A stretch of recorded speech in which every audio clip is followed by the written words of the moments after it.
What's up mga kalaway, sabi ni Bibinil. At for today's video mga kasila mga ka-idol, magbala tayo ng kamote, kalabasa at saka apple. Ito po yung almusal, lunch at dinner ni Bibinil.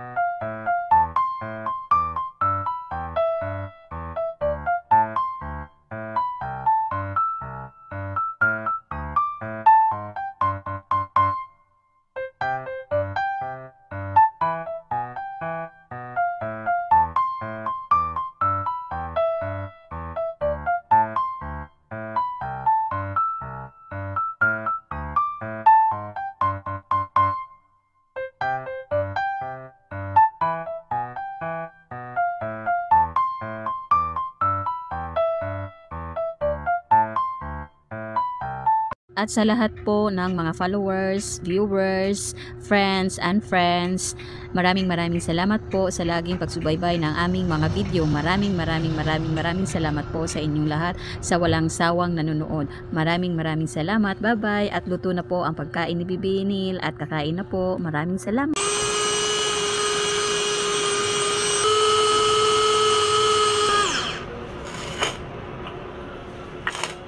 Airplane.